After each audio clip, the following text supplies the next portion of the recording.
Hello everyone, সকলকে শুভ সন্ধ্যা। Kindly একটু আমাকে বলবেন আমার স্ক্রিন আপনারা দেখতে পাচ্ছেন কিনা এবং কথা পরিষ্কার শুনতে পাচ্ছেন কিনা। যদি একটু পারেন আমাকে কাইন্ডলি একটু টেস্ট করে জানান, আমি আমাদের ক্লাস শুরু করে দিচ্ছি, ঠিক আছে? আচ্ছা, ঠিক আছে, যেহেতু সবকিছু ওকে।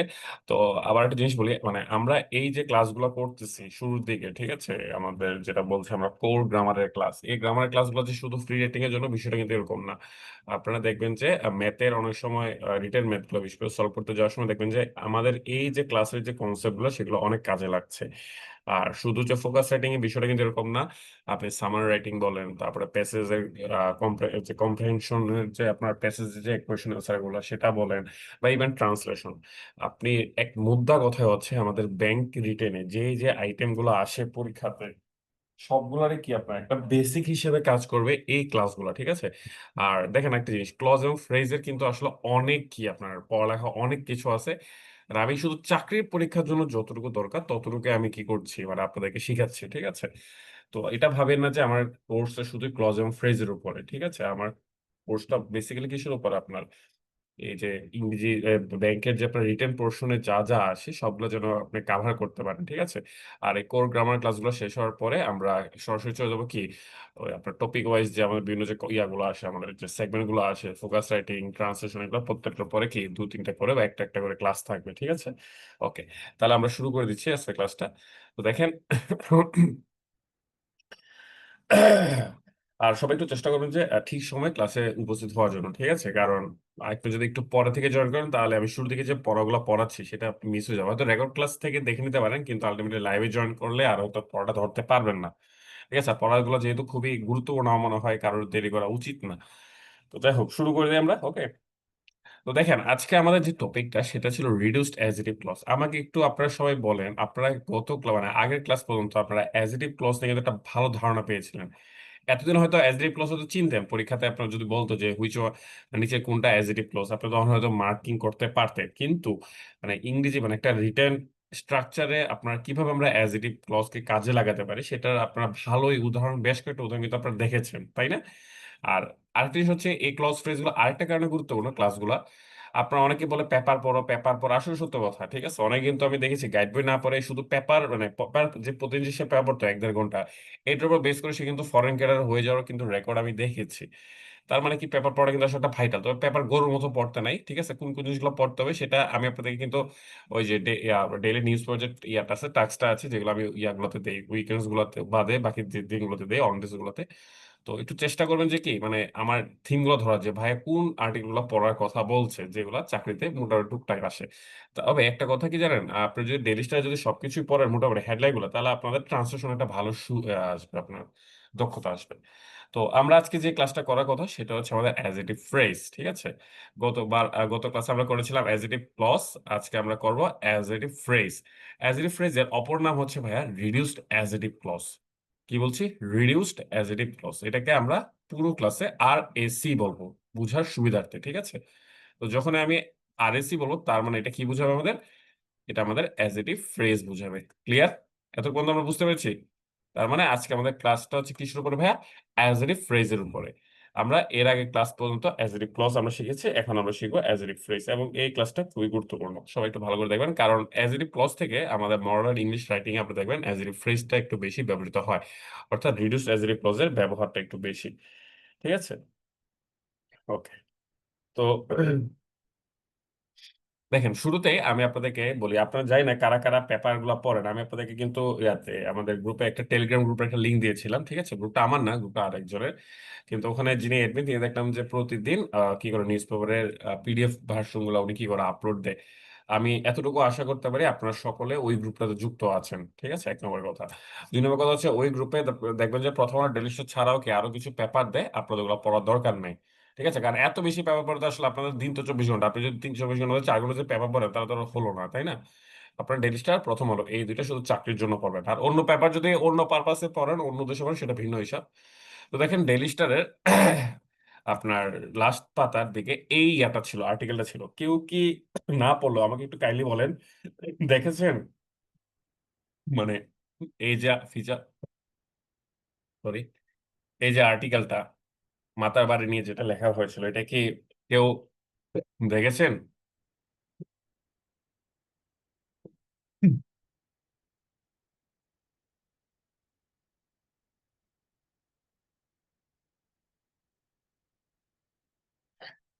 ওকে, অনেকে মনে হয় দেখেন না, কিন্তু অবশ্যই এটা দেখে নেবেন, ঠিক আছে? এটা আপনার অবশ্যই পড়া উচিত। কেন পড়া উচিত আমি আপনাকে বলি।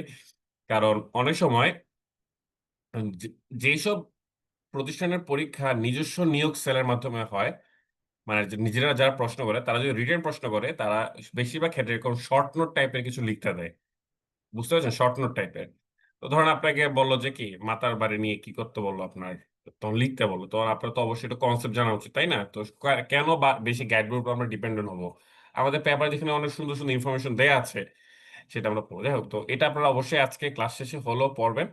এটা আমার উদ্দেশ্য হচ্ছে একটাই, একটা জিনিস খেয়াল করে দেখেন। এই যে আমাদের থার্ড প্যারাটার দিকে তাকান, এটা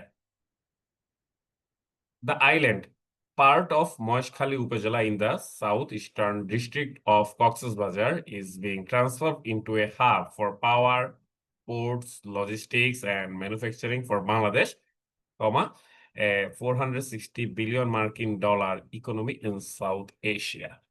এই লাইনটাকে জাস্ট পেয়েছেন তো সবাই নাকি? এই যে এটা নিচের এই জায়গাটাকে আমি কি করলাম, নিয়ে আমরা একটু পরে আলোচনা করবো, ঠিক আছে? জাস্ট একবার পড়েছি, মাথায় রাখি।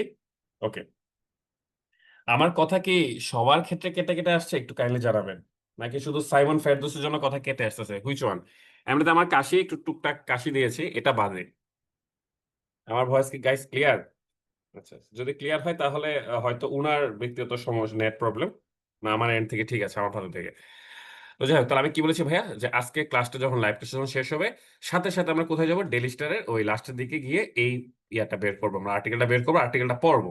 এবং আমি যেভাবে বলছি সে তখন তো আরো আরো ভালো আপনারা ধরতে পারবেন। ওকে, ঠিক আছে। তো দেখেন আমাদের ক্লাসটা শুরু করি। অবশ্যই খাতা কলম সামনে রেডি রাখবেন।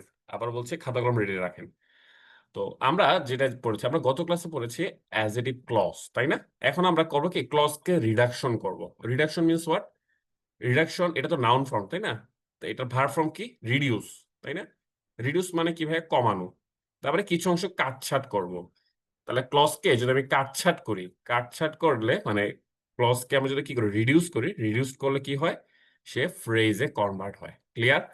তার মানে আলটিমেটলি আমরা কি কি কাজ করছি, আমাদের অ্যাজেটিভ ক্লজ ছিল, অ্যাজেটিভ ক্লজটাকে আমরা কি করতেছি, অ্যাজেটিভ ফ্রেজে কনভার্ট করতেছি।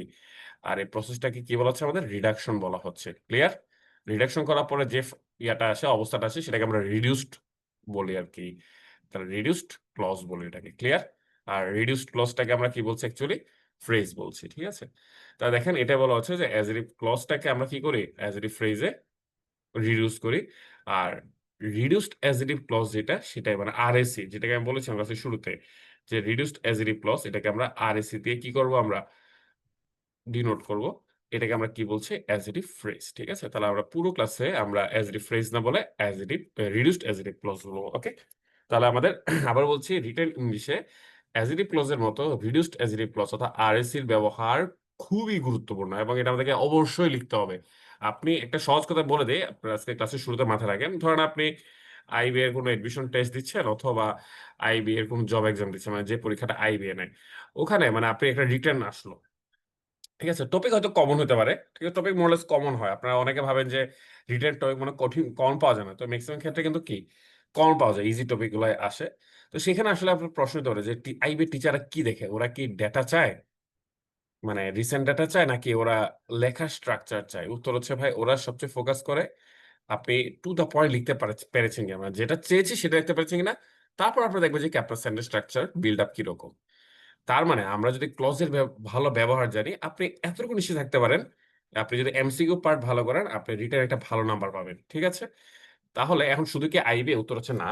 আমাদের অন্যান্য যে ফ্যাকাল্টি আছে সব ক্ষেত্রে কিন্তু কি আপনাকে অন্য থেকে এগিয়ে রাখবে, যদি আপনি ক্লজ এবং ফ্রেজের ব্যবহারগুলো আপনি যদি আপনার রিটেন খাতায় ভালো করে তুলতে পারেন। ওকে, অনেকে ঢুকতে পারছে না, এটা কি ঢুকতে না পারার কারণটা কি ভাই?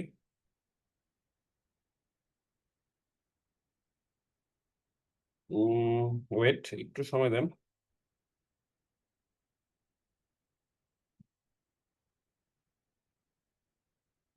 না, কোনো কমেন্ট আসে নাই ভাইয়া ওখানে তো। আচ্ছা, একজন আছেন। সমস্যা হওয়ার কথা কি ভাই? আপনারা যদি সবাই ঢুকতে পেরেছেন, একজনের তো সমস্যার কথা না,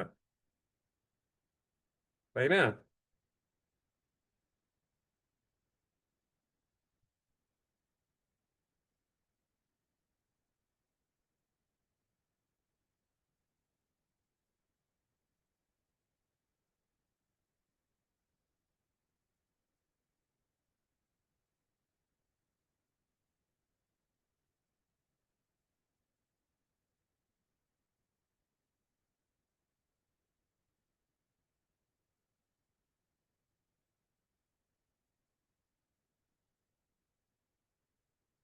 হুম, শুরু করি।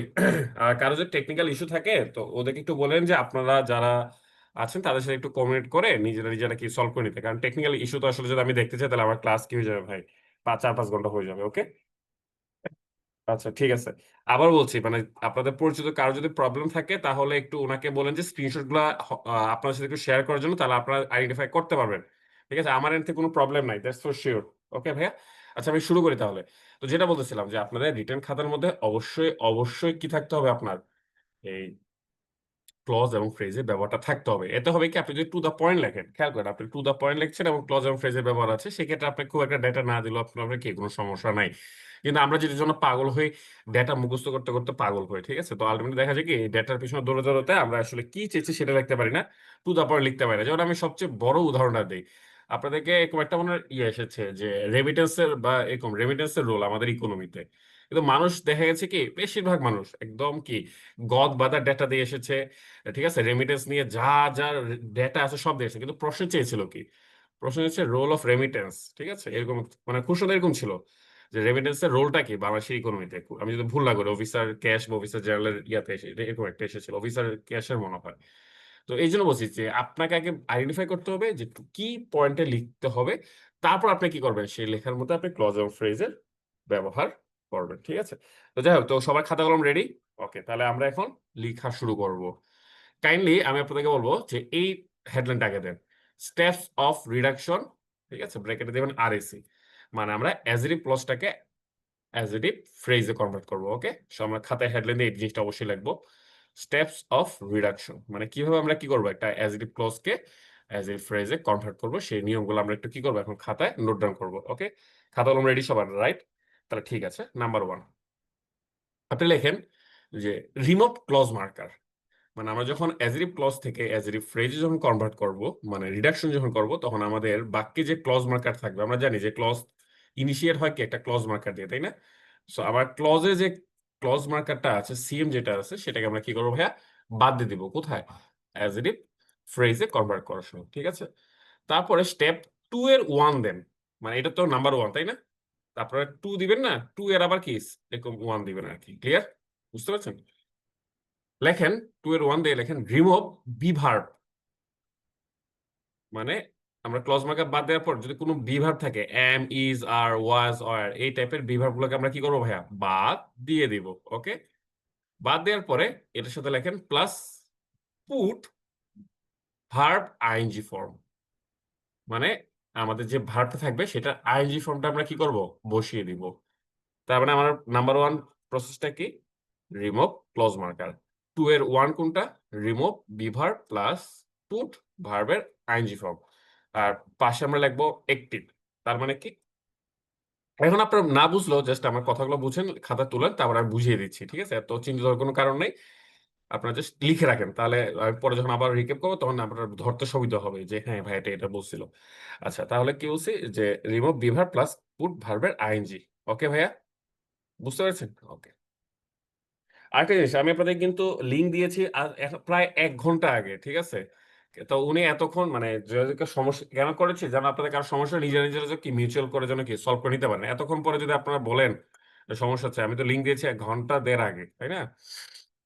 whatever. সো টু এর টু লেখেন রিমুভ বি ভার্ব, আমরা কি করব, আবারও বি ভার্বটা রিমুভ করবো যদি থাকে, প্লাস ভার্বের পাস্ট পার্টিসিপল ফর্মটাকে আমরা কি করবো, বসাবো যদি সেটা পেসিভে থাকে। ঠিক যেভাবে লিখেছে সেভাবে লেখেন যে remove be verb plus put ভার্বের পাস্ট পার্টিসিপল ফর্ম, ব্র্যাকেটে আমরা লিখবো পেসিভ। ওকে, তার মানে আমি আপনারা লেখেন, আমি তর্জমাটা বলছি মুখে মুখে। তার মানে কোন ক্লজ, আমাদের অ্যাজেটিভ ক্লজটা যদি প্যাসিভ ফর্মে থাকে, সেক্ষেত্রে আমরা কি করব, ওই ক্লজের যে বি ভার্বটা থাকবে সেটা তো অবশ্যই বাদ দিব, সাথে আমাদের যে মূল ভার্বটা থাকবে সেটার পাস্ট পার্টিসিপল ফর্ম আমরা কি করব, ব্যবহার করব। ঠিক আছে, লিখেছি আমরা? ওকে, এরপর তারপর আমরা লিখবো যে রিমুভ অনলি বি ভার্ব, ব্র্যাকেটে লিখবো যে অনলি বি ভার্ব, মানে কি এটা একটিভ প্যাসিভ যাই হোক, মানে আর কোনো কিছু নাই, শুধু বি ভার্ব আছে, বি ভার্ব প্লাস অ্যাজেটিভ এরকম কোনো ফর্ম আছে। ওকে, লিখেছি সবাই? ক্লিয়ার তো আমরা নাকি? তাহলে এ হচ্ছে আমাদের রিডাকশন। ওকে, সবার লেখা হয়েছে? যদি লেখা হয় তাহলে এবার আমরা যে জায়গাগুলো যাবো এগুলো কিন্তু খুব গুরুত্বপূর্ণ। এখন আমরা যা যা পড়াবো সবার লেখা হয়েছে আশা করি। ওকে, ঠিক আছে, আমরা তাহলে আগাচ্ছি। আসেন। দেখেন তো, আপনাদেরকে আমি এরকম ৩টা সেন্টেন্স লিখতে বলেছিলাম না ফার্স্ট ক্লাসটাতে? প্রথম যে ক্লাস হয়েছিল, মনে আছে? দেখেন তো এই যে ৩টা সেন্টেন্স, এনসিসি ব্যাংক লঞ্চেস টাকা পে কার্ড। তারপরে আমি বলেছিলাম কি যে আমরা চাইলে আমাদের যে সাবজেক্ট এই এনসিসি ব্যাংক তাকে আমরা কি করতে পারি, মডিফাই করতে পারি। কি দিয়ে মডিফাই করতে পারি? অ্যাজেটিভ ক্লজ দিয়ে। এই যে which is a private commercial bank, ব্র্যাকেটের ভিতরে এটা এটা একটা কি আমাদের অ্যাজেটিভ ক্লজ, তাই না? হুইচ ওয়াজ ফাউন্ডেড ইন 1993, এটা আরেকটা কি আমাদের adjective clause. Which has 130 branches, তাই না? বুঝতেছেন? এই জিনিসগুলো হচ্ছে কি আমাদের অ্যাজেটিভ ক্লজ ছিল, রাইট? আমি ব্র্যাকেটের ভিতরে যেগুলো এনক্লোজ করেছি সবগুলো কিন্তু কি অ্যাজেটিভ ক্লজ। সবগুলো কাকে মডিফাই করছে ভাইয়া? এনসিসি ব্যাংকে মডিফাই করছে। মডিফাই করা মানে কি এক্সট্রা ইনফরমেশন দেয়া, তাই না? তো প্রথমটা বলেছি কি, দেখেন আমি একটু প্যাটার্নের দিকে যদি একটু তাকাই, মানে ক্লজ গুলার, হুইচ এটা তো আমাদের ক্লজ মার্কার, তাই না? তারপরে কি দেখেন, সরাসরি বি ভার্ব। বি ভার্বের পরে কি, এটা এক্সটেনশন, তাই না? এ প্রাইভেট কমার্শিয়াল ব্যাংক, এ পিসিবি, তাই না ভাইয়া? এটাকে আমরা কমপ্লিমেন্ট বলছি আর কি। ওকে, তাহলে এখানে শুধু কি আছে, বি ভার্ব আছে, তাই তো নাকি? ক্লজ মার্কের পর বি ভার্ব আছে। এটা দেখি, which was founded founded in 1993। এখানে একটা জিনিস খেয়াল করি, হুইচ এটা হচ্ছে আমাদের ক্লজ মার্কার। তারপরে ওয়াজ ফাউন্ডেড ইন 1993। আচ্ছা, কোন একটা বিল্ডিং নিজেকে নিজেকে ফাউন্ড করে, সরি কোন একটা ব্যাংক নিজেকে নিজেকে ফাউন্ড করে, নাকি কোনো প্রতিষ্ঠাতা বা ব্যাংকের যে যারা আপনার ফাদার্স বলা হয়, যাদেরকে ফাউন্ডিং ফাদার্স, তারা কি করবে, ফাউন্ড করবে? কোনটা? অবশ্যই কেউ কোনো না কোনো মানুষ তাদের ওই ব্যাংকটা কি করেছে, ফাউন্ড করেছে। তার মানে যেহেতু এখানে ভার্বের কাজটা যেহেতু সাবজেক্ট নিজে করছে না, তার মানে এটা অবশ্যই কি আমাদের পেসিভ। আমরা কি ধরতে পারছি ভাইয়া পেসিভ ভয়েসটা? which was founded in 1993. Okay, good. এবার আসি ৩ নম্বর ক্লজটাতে, এনসিসি ব্যাংক। তারপর লিখেছি কি হুইচ, হুইচ তো একটা ক্লজ মার্কার। এখানে হুইচের জায়গায় আমরা দ্যাটও দিতে পারতাম, কোনো সমস্যা নাই। ওকে, গত ক্লাসে কিন্তু আমরা শিখেছি দ্যাট এবং হুইচের মধ্যে পার্থক্য, তাই না? আচ্ছা, হুইচ হ্যাজ 130 ব্রাঞ্চেস। তাহলে দেখেন এটা কোন ইয়া বলুন তো আমাকে, একটিভ নাকি প্যাসিভ? অবশ্যই এটা একটিভ। কারণ এই যে থাকা, এই থাকার কাজটা কে, নিজে ব্যাংক নিজে করেছে, ওই ব্যাংকের আছে কি আছে, 130টা ব্রাঞ্চ আছে, তাই না? তাহলে বুঝতে পারতেছেন এটা আমাদের কি আছে, একটি ভয়েসে আছে। ওকে, সো এই যে ৩টা ভিন্ন ভিন্ন রকম আমরা কি দেখলাম, স্ট্রাকচার দেখলাম। এখন আমাদের কাজ হচ্ছে এই যে ৩টা ভিন্ন ভিন্ন স্ট্রাকচার আছে, এই ৩টা ভিন্ন ভিন্ন স্ট্রাকচারকে আমরা কিসে কনভার্ট করবো ভাইয়া? অ্যাজেটিভ ক্লজ গুলাকে অ্যাজেটিভ ফ্রেজে কনভার্ট করবো। ওকে, ঠিক আছে, তাহলে আসেন। সবাই তো এটা মোটামুটি হয়েছে নাকি? প্রথম লেখেন টাইপ 1। আচ্ছা, দেখেন প্রথমে একটা নিলাম আমি এটা, এনসিসি ব্যাংক। এনসিসি ব্যাংকের এক্সাম আজকে হয়েছে, তাই না? আমি জানি না কেউ দিয়েছেন কিনা। কেউ কি দিয়েছেন? আচ্ছা, NCC bank which has 130 branches launches টাকা পে কার্ড। এখন আপনার একটা প্রশ্ন হতে পারে, ভাইয়া আচ্ছা ভাইয়া এখানে আপনি কোনো কমা দেন নাই, তার মানে কি এটা কি রেস্ট্রিকটিভ ক্লজ? আমি ধরলাম যে হ্যাঁ, ধরেন এটা রেস্ট্রিকটিভ ক্লজ, ঠিক আছে, যে এখানে রেস্ট্রিকশন দেয়া আছে, you can not separate the adjective clause, ঠিক আছে। আবার বলছি কমা নিয়ে আমরা কি হবো না ভাই, খুব একটা চিন্তিত হবো না, ঠিক আছে। আমরা এক্সাম হলে চাইলে সবগুলো কমা দিয়েও লিখতে পারি, এক্সাম হলে চাইলে সবগুলো কমা ছাড়াও লিখতে পারি, কোনো সমস্যা নেই। ওকে, আচ্ছা, তো আমি যেটা বলেছিলাম যে অ্যাজেটিভ মানে অ্যাজেটিভ ক্লজ লেখার ক্ষেত্রে আমরা চাইলে কি করতে পারি ভাইয়া, কমা ছাড়াই লিখতে পারি। ওকে, আবার বলছি adjective clause not phrase, adjective ক্লজের ক্ষেত্রে আমরা কমা ছাড়া সব লিখে আসতে পারি এক্সাম হলে, কোনো সমস্যা নেই। আচ্ছা, তো আমাদের অ্যাজেটিভ ক্লজটা কি ছিল এখানে? NCC bank which has. এখানে দেখি তো ভাইয়া, এই যে ক্লজ মার্কার কি আমাদের হুইচ, তাই না? সো এটাকে আমি যদি বাদ দিয়ে দেই, ক্লজ মার্কার এটা তাহলে বাদ হয়ে যাবে, ঠিক আছে। তারপর দেখবো যে এটা আমার কোন ফর্মে আছে। দেখেন হুইচ হ্যাজ 130 ব্রাঞ্চেস, তাহলে এটা আমাদের একটি ফর্মে আছে না ভাইয়া? তাহলে একটি ফর্মে থাকলে আমাদের কি বলেছিলাম, যে যেটা আমাদের মূল ভার্ব, মেইন ভার্বটা আমরা কি করি, আইএনজি ফর্ম অ্যাড করি, তাই না? আমি যদি একটু তাকাই রুলে দিকে, যেটা আপনার খাতায় লিখেছেন, মনে করে দেখেন তো, এই যে বি ভার্বটাকে বাদ দিয়ে দিব যদি থাকে, আর ভার্বে কি করব, আইএনজি ফর্ম কি করব, অ্যাড করব। আগে তো অবশ্যই ক্লজ মার্কার বাদ দিয়েছি। এখন যেহেতু আমার এই সেন্টেন্সটাতে বা এই ক্লজটাতে আমার কি নাই, কোনো বি ভার্ব নাই, তাই আমি কি করছি, মানে আমার লাগছে না হ্যাজ, এটাকে আমরা কি করব, বলুন তো, এটাকে আমরা লিখবো হ্যাভিং। ওকে, তাহলে কিন্তু আমার কি এবার ক্লজটা ফ্রেজে কনভার্ট হয়ে গেছে। তাহলে দেখেন তো সবার রিডাকশন করার পরে এটা এসেছে না ভাইয়া? NCC bank having 130 branches launches টাকা পে কার্ড। বুঝতে পেরেছেন? সবাইকে ক্লিয়ার? এবার একটা জিনিস খেয়াল করেন তো, ছোটবেলায় আমরা একটা কমপ্লিটিং সেন্টেন্স করতাম, মনে করে দেখেন তো এরকম, closing the door, closing the door, I went to study. দেখেন তো ছোটবেলায় এই ধরনের কমপ্লিটিং সেন্টেন্স কি আপনারা কখনো করেছিলেন? মনে করে দেখেন তো, একটু মনে করেন, বুঝা লাগবে না, জাস্ট আমাকে বলেন যে closing the door comma I went to study, এই টাইপের করেছেন না ভাইয়া? হুম। এখন দেখেন তো, তাহলে বলেন তো এটা কিসের উদাহরণ? একটু মনে করেন দেখেন তো ভাইয়া, এটাকে কি আই কে মডিফাই করছে না অ্যাকচুয়ালি? যে I who closed the door comma went to study, বুঝতে পারছেন?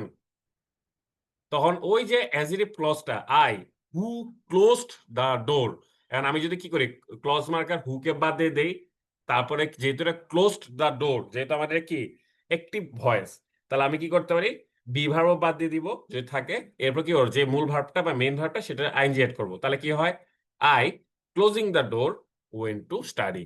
তারপর এই যে আমাদের যে আই কে যে মডিফাই করতেছে যে অ্যাজেটিভ ফ্রেজটা, সেটাকে আমি চাইলে কি করতে পারি, সবার সেন্টেন্সের শুরুতেও নিয়ে আসতে পারি। ক্লিয়ার? বুঝতে পেরেছেন? এবার কি ক্লিয়ার হচ্ছে? আমরা যে ছোটবেলায় অনেক কিছু মুখস্থ করে পড়তাম, এখন কি একটু জট খোলা শুরু করতেছে ভাইয়া? হুম। বুঝেন, সিম্পল কমপ্লেক্স কম্পাউন্ডে পরে যাচ্ছি, আমাকে আগে এটা বলেন, মানে closing the door I went to study, এটা কিভাবে এসেছে এখন কি আপনারা বুঝতে পারছেন ভাইয়া? হ্যাঁ, নর্মালি কিন্তু এটা কোথায় হওয়ার কথা, আই তারপরে হওয়ার কথা ছিল closing the door went to study.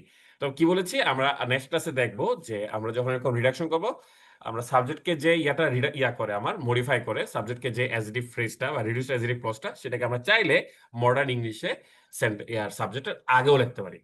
ঠিক আছে, এটা আমরা নেক্সট ক্লাসে দেখবো। তবে আপাতত আগে এটা বুঝেন যে closing the door I went to study এটা কিভাবে এসেছে, সবাই তো ক্লিয়ার নাকি? হুম। পার্থবী আগে কিভাবে আসলো এটা আমি আবার ব্যাখ্যা দিব, কিন্তু আমাকে এটা বুঝেন যে কিভাবে এলো, এটা সবাই ক্লিয়ার নাকি? ওকে। হ্যাশটা হ্যাভিং হলো কিভাবে, একজনকে প্রশ্ন করেছে দেখেন, আমি আপনার উত্তরটা দিচ্ছি। আপনি রুলটা দিকে তাকান, যে রুলটা লিখেছেন দেখেন তো, প্রথমটা কি লিখেছেন, অ্যাক্টিভ ভয়েসের ক্ষেত্রে আমরা যদি কোনো বিভার্ব থাকে সেটাও বাদ দিয়ে দিব, তারপরে পুট ভি আইএনজি ফর্ম, মানে কি মেইন মূল ভার্বের আমরা কি করব, ভার্বের আইএনজি ফর্মটা কি করব এখানে অ্যাড করব। তাহলে আমার মূল ভার্বটা কি ছিল, হ্যাজ। মূল ভার্ব আমরা কেমনে চিনি, মেইন ভার্ব, যে ভার্বের মিনিং থাকে সেটাই তো মেইন ভার্ব, তাই না? এখন হ্যাজ, হ্যাজ মানে কি থাকা বুঝাচ্ছে, তাই না? আছে বুঝাচ্ছে। তাহলে দেখেন, তাহলে এই হ্যাজ এন্ড হ্যাজ এর তো আর হ্যাজিং হয় না, এটার বেস ফর্মের সাথে আমরা কি করব, আইএনজি এড করব। হ্যাভ এর সাথে আইএনজি যোগ করলে কি হয়, হ্যাভিং হয়। ক্লিয়ার? বুঝতে পেরেছেন? তাহলে আমরা আরেকটা দেখি, তাহলে আরেকটা টাইপ ক্লিয়ার হয়ে যাবে আমাদের। সবাই তো এটা ক্লিয়ার নাকি? এবার দেখেন তো, এটা ছিল অ্যাজরিভ ক্লজ হিসেবে, আরেকটা নিচ্ছি আমরা। NCC bank which was founded in 1993 launches টাকা পে কার্ড। হ্যাভিংটা একই মিনিং দিচ্ছে না ভাইয়া, হ্যাভিংটা আমরা এটা করার কি অ্যাজরিভ ক্লজ গুলোকে অ্যাজরিভ ফ্রেজে কনভার্ট করছি, বুঝতে পেরেছেন? যে নিয়মগুলো দেখেছি সেটা হচ্ছে কি অ্যাজরিভ ক্লজকে অ্যাজরিভ ফ্রেজে কনভার্ট করার নিয়ম। ওকে, আর আমরা যেমন এখানে একটা অ্যাজরিভ ক্লজ আছে, এই অ্যাজরিভ ক্লজটাকে আমরা কি করবো, অ্যাজরিভ ফ্রেজে কনভার্ট করবো। এবং অ্যাজরিভ ফ্রেজে আরেকটা নাম কি বলেছি আমি, রিডিউসড অ্যাজরিভ ক্লজ, আরএসি। ওকে, তাহলে সবাই আমরা এটা দিকে একটু তাকাই। এখানে বলেছে NCC bank which was founded in 1993 launches টাকা পে কার্ড। তাহলে আপনারা বুঝতেই পারতেছেন, যখন আমরা রিডাকশন করব, রিডাকশন করার ফার্স্ট ইয়েটা কি, নাম্বার ওয়ান স্টেপটা কি ছিল, যে আমাদের যদি কোনো ক্লজ মার্কার থাকে সেটা বাদ যাবে, রাইট? আমাদের যদি কোনো ক্লজ মার্কার থাকে সেটা বাদ যাবে, তাহলে ক্লজ মার্কার এটা বাদ হয়ে যাবে শিওরলি। ওকে, তারপর আমি কি বলেছিলাম, যে দেখেন তো সেকেন্ড রুলটা খাতে লিখেছেন, আমি মুখে মুখে বলে আপনারা মিলাই নেন। দুইয়ের দুই পেসিভ ভয়েসের ক্ষেত্রে কি ছিল, যদি কোনো বিভার্ব থাকে সেটাকে বাদ দিতে হবে, be verb am is are was or এগুলা। সো এখানে দেখতেছি আমরা একটা বিভার্ব আছে, তাহলে এটাও কি হয়ে যাবে, বাদ হয়ে যাবে, তাই না? আর এটা যে আমরা পেসিভ ভয়েস, এটা তো আমরা একটু আগে বলেছি, তাই না? তাহলে পেসিভ ভয়েস হলে কি হয় বলেছিলাম, যে যেটা মূল ভার্ব বা যেটা মেইন ভার্ব সেটার পাস্ট পার্টিসিপল ফর্ম বসবে। তাহলে ফাউন্ডেড এর পাস্ট পার্টিসিপল তো ফাউন্ডেডই হয়, তাই না? এটা অলরেডি পাস্ট পার্টিসিপল ফর্মে আছে। তাহলে কি লিখবো আমরা? এটা রিডাকশন করলে কি আসে বলুন তো আমাকে। রিডাকশন করার পর দেখেন তো সবার এটা আসছে কিনা। NCC bank founded in 1993, launches টাকা পে কার্ড। বুঝতে পেরেছেন? এখন একটা প্রশ্ন যে ভাই কেন রিডাকশন করা হচ্ছে? এগুলো হচ্ছে ভাই আর্ট অফ রাইটিং। বুঝতে পেরেছেন? মানে আপনি খাতার লিখাতে একবার অ্যাজেটিভ ক্লজ দিয়ে একটা অংশ লিখবেন, অ্যাজেটিভ ফ্রেজ দিয়ে একটা অংশ লিখবেন, মিনিং কিন্তু আলটিমেটলি সেম।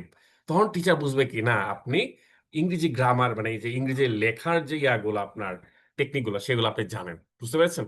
আর কিছু না ভাই। ওকে, আমরা তো নর্মালি মানে বেসিক ইংলিশে ছোটবেলা আমরা যেরকম কম্পাউন্ড ইংলিশে লিখতাম, ঠিক আছে, ওই লিখতে পারতাম না। NCC bank was founded in 1993, it launches টাকা পে কার্ড। এটা হচ্ছে কি ক্লাস 9 স্ট্যান্ডার্ড লেখা। আবার বলছি, কিন্তু আমরা যদি এই লেখাটাকে অ্যাজেটিভ ক্লজ দিয়ে লিখি অথবা রিডিউসড অ্যাজেটিভ ক্লজ দিয়ে লিখি, সেটা মিন করে একটা গ্রাজুয়েটের লেখা। বুঝতে পেরেছেন? না আপনি যদি ছোটবেলা লিখতেন তাহলে আমরা কিভাবে লিখতাম? NCC bank was founded in 1993, তারপর ফুল স্টপ, তারপর দিতাম কি ইট লঞ্চেস টাকা পে কার্ড, তাই না? কিন্তু এখন আপনি কিভাবে লিখবেন দেখেন। আপনি লিখবেন এইভাবে এক্সাম হলে, NCC bank founded in 1993, launches টাকা পে কার্ড। বুঝতে পেরেছেন? ক্লিয়ার? মানে এবার কি আপনি ধরতে পারছেন যে একটা এসএসসি পাস স্টুডেন্টের সাথে আপনার পার্থক্য কোথায়? মানে গ্রাজুয়েটের সাথে একটা এসএসসি লেভেলের শিক্ষার্থীর পার্থক্য কোথায় হওয়া উচিত?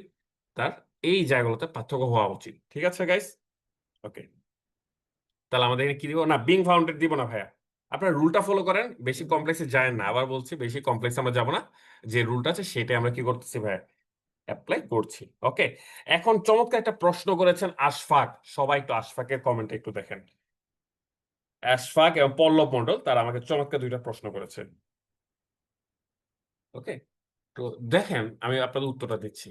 এখন দেখেন তো, আমরা যদি কমা দেই তাহলে কি হয় বলেন তো? মানে যদি কমা দেই, কমা দিলে আমি কি বলেছিলাম যে দ্যাট হুইচ, এটা কিন্তু ব্রিটিশ ইংলিশে কিন্তু কি সেম জিনিসে মিন করে, রেস্ট্রিকটিভ অর নন রেস্ট্রিকটিভ। আমরা এক্স্যাক্টলি ক্লিয়ার হই না দ্যাট অর হুইচ থেকে। কিন্তু যদি আমরা কমা দিই সেটা কি হয়ে যায়, রেস্ট্রিকটিভ হয়ে যায়, রাইট? তো অনেক সময় মানে অনেকে বলে যে মডার্ন ইংলিশে এরকম যখন আমরা লিখবো তখন আমরা কি করব, রিডিউসড অ্যাজেটিভ ক্লজে কমা দিলে সুন্দর লাগে। বুঝতে পেরেছেন আমার কথাটা? তার মানে এই যে NCC bank comma founded in 1993, so launches এরপর কমেছি 1993, এরপর কমা, তারপর আমরা কি করবো, লঞ্চেস টাকা পে। মানে আপনি চাইলে এখানে কি করতে পারেন, কমা ইন্ট্রোডিউস করতে পারেন, কোনো সমস্যা নাই। এর মানে এই না যে ভাইয়া অ্যাজেটিভ ক্লজে তো কমা ছিল না, আমি কি কমা এখানে আনতে পারবো, এরকম কোনো বাধা ধরা নিয়ম নাই। আপনি চাইলে আনতেই পারেন। ক্লিয়ার? কারণ সূত্রটা কি, ওই যে বলেছিলাম যে দ্যাট বা হুইচ, এটাতে অ্যাকচুয়ালি আসলে বোঝা যায় না যে এটা কি রেস্ট্রিকটিভ নাকি নন রেস্ট্রিকটিভ। আমেরিকান ইংলিশে না এটা বলা হয় যে দ্যাট থাকলে আমাদের কি রেস্ট্রিকটিভ, হুইচ থাকলে কি নন রেস্ট্রিকটিভ, কিন্তু ব্রিটিশ ইংলিশ তো এটা মানে না, তাই না? সেই ক্ষেত্রে আপনি এই জন্য বলেছি যে আপনার অ্যাজেটিভ ক্লজে যাই থাকুক আপনি কি করতে পারেন, চাইলে রিডিউসড অ্যাজেটিভ ক্লজে কমা দিতে পারেন। ঠিক আছে? তো কমার ব্যাপারটা আপাতত কি সলভ হয়েছে ভাই? কমা নিয়ে আমরা তো বেশি বোধান না হয়ে আমরা একটু কি স্ট্রাকচারটা দেখে একটু তাকাই। ওকে, হ্যাঁ। তো আবার কি বলেছিলাম যে ইএম ড্যাশও কিন্তু ইউজ করা যায়। তো পরীক্ষা হলে আমরা চেষ্টা মানে আমরা খুব একটা ইএম ড্যাশ ইউজ করি না, আমি ইউজ করি না। এখন আপনার যদি মনে হয় আপনি পেপার পড়ার সময় দেখতে পাবেন যে ডেইলি স্টার বিশ্ব তো ইএম ড্যাশ একটা ভালো ব্যবহার হয়, চাইলে you can apply it. But বললাম তো মানে এত বেশি কমপ্লেক্স করে লাভ কি? আমরা কি শুধু এক্সাম হলে শুধু টিচারদেরকে এটাই দেখাবো যে হ্যাঁ স্যার আমি ক্লজ এবং ফ্রেজে ব্যবহার পারি, নাকি এখানে আমার টপিক নলেজও লিখতে হবে? খেয়াল করে দেখেন, আপনার পরীক্ষা তো আর বলবে না যে এই সেন্টেন্সটাকে অ্যাজেটিভ ক্লজ এবং অ্যাজেটিভ ফ্রেজ দিয়ে লেখো। আপনার তো পরীক্ষা হলে একটা নির্দিষ্ট পয়েন্ট, নির্দিষ্ট বিষয়টা কি ফোকাস আসবে, তাই না? তখন আপনার মাথায় কি এত কিছু খেলবে যে হ্যাঁ এখানে ইএমডেস দিয়ে লিখি, এখানে এগুলো কিন্তু মাথা আসবে না। আপনার মাথায় কিন্তু কি ওই সাবজেক্ট টপিকটা কি মাথায় ঘুরপাক খাবে, ওইটাকে একটু সুন্দর করে লিখার জন্য যতটুকু মিনিমালিস্ট হওয়া দরকার ততটুকু আমি আপনাকে শেখাচ্ছি। ওকে, ঠিক আছে? হ্যাঁ, যেটা আবির বলছে যে বেশি ওই কমপ্লেক্স করতে গেলে ওগুলা এক্সাম হলে মাথা থাকবে না, বা ওগুলা এক্সাম হলে ইমপ্লিমেন্টেবল হবে না। পয়েন্টটা খেয়াল করেন, ইমপ্লিমেন্টেবল বলে একটা টার্ম আছে, মানে আপনি ইমপ্লিমেন্ট করতে পারবেন না। তো আমি যেটা শিখেছি এটা অবশ্যই ইমপ্লিমেন্টেবল, মানে যেভাবে শিখেছি একটু সাথে থাকেন। সবাই আশা করি আমার এত পর্যন্ত ক্লিয়ার হয়েছে, রাইট? কমা দিয়ে কি, হ্যাঁ হ্যাঁ, মানে আমরা সাধারণত কি চাইলে কমা দিতেও পারি নাও দিতে পারি, ঠিক আছে? তবে আমি কি বলেছি, অ্যাজেটিভ ক্লজ লেখার সময় আমরা কমা দিব না। আর রিডিউসড অ্যাজেটিভ ক্লজ লেখার সময় চাইলে সব ক্ষেত্রে আমরা কমা দিতে পারি। মানে দুই কমা দিব মানে চাইলে সবখানে না দিতে পারি কোথায়, অ্যাজেটিভ ক্লজে। আর কমা সবখানে দিতে পারি কোথায়, রিডিউসড অ্যাজেটিভ ক্লজ। ওকে, তো এক্সাম হলে আমরা যখন লিখবো তখন রিডিউসড এক্সিকিউটিভ ক্লজ যদি আমরা আনি কমা দিব, আর যদি শুধু এক্সিকিউটিভ ক্লজ আনি কমা দিব না। Guys clear? ওকে, এবার 3 নম্বরটা দেখি তো, সবাই একটু 3 নম্বরের দিকে তাকাই। আমাদের এখানে বলেছে NCC bank which is a private commercial bank launches টাকা পে কার্ড। ঠিক আছে, তাহলে দেখেন তো এখানে কিন্তু আর একটি পেসিভ থেকে বড় জিনিসটা হচ্ছে এখানে দেখেন, এখানে বি ভার্বের পরে না কমপ্লিমেন্ট চলে আসে সরাসরি, তাই না? Clause marker plus be verb, তারপরে কি একটা কমপ্লিমেন্ট। এই ইজটাকে আমরা লিঙ্কিং ভার্ব বলি, যারা হয়তো গ্রামারে প্রিলি পড়তেছেন তারা হয়তো জানেন। ঠিক আছে, লিঙ্কিং ভার্ব হোয়াটএভার। যেটা বলেছিলাম, তাহলে এই টাইপের ক্ষেত্রে আমাদের আরেকটা রুল কি ছিল মনে করে দেখেন তো। সেক্ষেত্রে আমি কি বলেছিলাম যে ভাই ক্লজ মার্কার বাদ যাবে, ওকে বাদ। তারপর যদি আমাদের কি কোনো বিভাব থাকে সেটা বাদ যাবে, বাদ। বিভাব বাদ দেওয়ার পর তো আমার আর কোনো ভার্বই নাই, মেইন ভার্ব কিছুই নাই, তাহলে আর তো বাদ দেওয়ার কোনো প্রশ্ন আসে না, বাকি যেটা আছে সেটা বসে যাবে, তাই না ভাইয়া? তাহলে আমরা কি লিখবো? কমা ছাড়া আসতেছে আমার, রাইট? ফার্স্ট অফ অল, যে এনসিসি ব্যাংক এ প্রাইভেট কমার্শিয়াল ব্যাংক লঞ্চেস টাকা পেকার। এখন দেখেন, আপনারা দেখেন তো এটা কি দেখতে সুন্দর লাগতেছে মানে without comma? Does it look ওকে?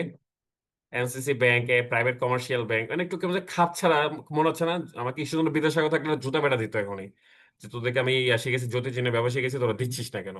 তো কি বললাম আমি, যে আমরা যখন রিডিউস এক্সিকিউটিভ ক্লজ লিখবো তখন সেক্ষেত্রে আমরা সাধারণত সব ক্ষেত্রে আমরা কি কমা দিয়ে দিই, মানে তখন আর ওই যে রেস্ট্রিকটিভ নাকি নন রেস্ট্রিকটিভ এই সেন্সটা আমরা কি করি না, এক্সাম হলে আর মাথায় আনি না।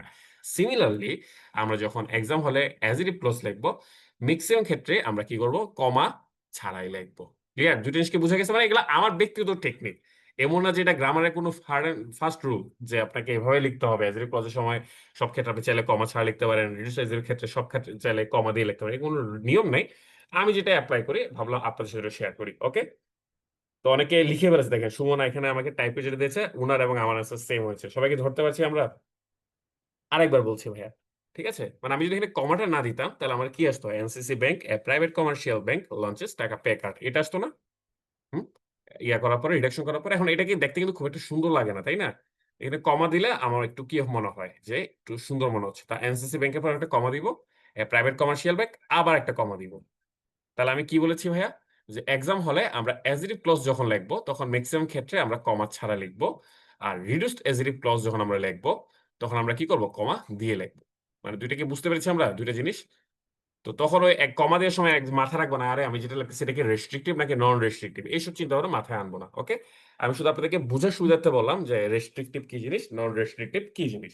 ঠিক আছে, কিন্তু এক্সাম হলে আমরা কিভাবে লিখবো, যখন আমরা কোনো বিষয়ে ফোকাস লিখবো তখন আমরা কিন্তু, আমি যে টেকনিকটা বলেছি সেই টেকনিকটা, যে অ্যাজেটিভ ক্লজ লেখার সময় we will use no comma, in case of writing reduced adjective clause we will use comma. ওকে,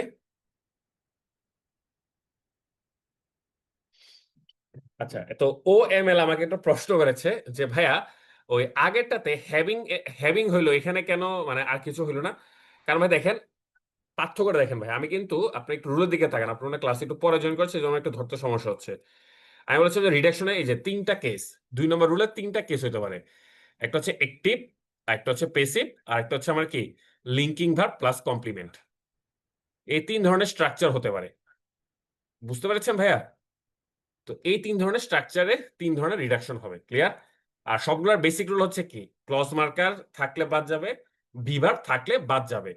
এরপর যদি সহজভাবে আপনি বুঝেন, ক্লজ মার্কার থাকলে বাদ যাবে, তারপরে কি কোনো বিভার থাকলে বাদ যাবে তিনটার ক্ষেত্রে। তারপর যদি কোনো মেইন ভার্ব থাকে, যদি সেটা অ্যাক্টিভ সেন্সে থাকে তাহলে কি হবে, ভার্বের আইএনজি। যদি প্যাসিভ ফর্মে থাকে তাহলে ভার্বের পাস্ট পার্টিসিপল, আর না থাকলে তো লেখার কিছুই নাই, তাই না?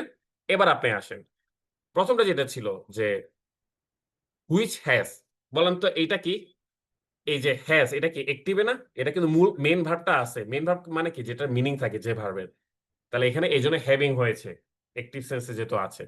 কিন্তু যখন দেখেন এই 3 নম্বরটাতে which is a private commercial, ইজটা কিন্তু এখানে মেইন ভার্ব না, ইজটা কিন্তু এখানে কি আমাদের বি ভার্ব হিসেবে বাদ হয়ে যাচ্ছে, তাই না?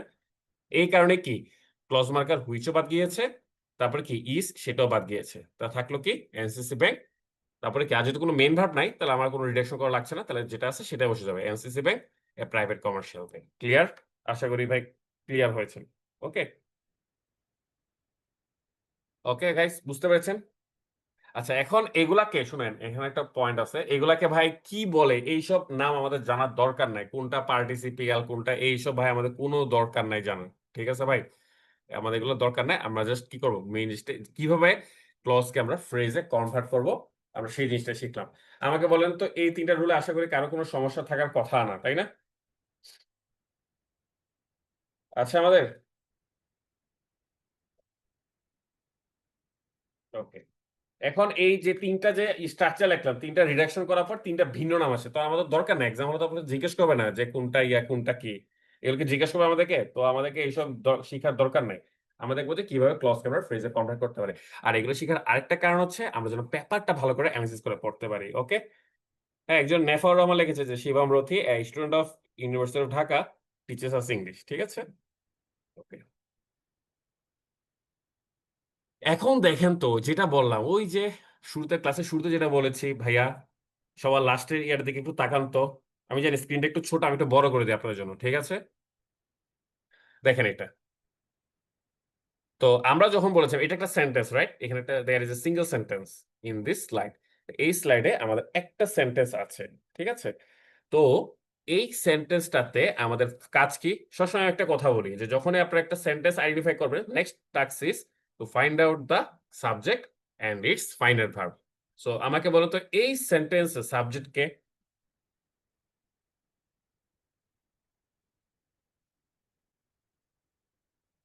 এই সেন্টেন্সের সাবজেক্ট কে? The island. চমৎকার। হ্যাঁ, হয়েছে। এটার ফাইনাল ভার্ব কে? এই তো আপনারা ধরা শিখে গেছেন, এটার ফাইনাল ভার্বটা কোনটা? হ্যাঁ, দ্য আইল্যান্ড হচ্ছে আমাদের এখানে কি সাবজেক্ট। এই সাবজেক্টে তো একটা ফাইনাল ভার্ব থাকে, তাই না? হ্যাঁ, রাইট। দ্য আইল্যান্ড হচ্ছে আমাদের সাবজেক্ট। তারপর দেখেন কমা দিয়ে একটা অংশ লিখেছে, কমা শেষ হওয়ার পরে লিখেছে কি, ইজ বিং ট্রান্সফর্মড। এই জিনিসটা হচ্ছে আমার কি ভাইয়া? ভার্ব। মানে ফাইনাল ভার্ব কার? সাবজেক্টে। ওকে। তাহলে আইল্যান্ডটা ট্রান্সফর্ম হচ্ছে কিসে? Into a hub for power, ports, logistics and manufacturing for Bangladesh. ঠিক আছে, বাংলাদেশের কি পাওয়ার, পোর্টস, লজিস্টিক্স, ম্যানুফ্যাকচারিং একটা হাব হিসেবে কি রূপান্তরিত হচ্ছে আইল্যান্ডটা বাংলাদেশের ক্ষেত্রে। এতটুকু বলে কিন্তু সেন্টেন্সটা শেষ হয়ে যাওয়ার কথা ছিল, তাই না? দেখেন তো, বাংলাদেশের পরে কমা দিয়ে আবার কি লিখেছে একটা, 460 বিলিয়ন মার্কিন dollar economy in south Asia. খেয়াল করছেন? তার মানে এখানে দেখেন কমার পরে আমি এখানে একটা অংশ পেয়েছি, একটা পার্ট পেয়েছি। আবার ওই যে কমা দিয়ে শুরুতে একটা সেপারেট করে আছে আইল্যান্ডের পরে, এখানে একটা অংশ পেয়েছি। আমরা দুইটাকে অ্যানালাইসিস করবো। ওকে।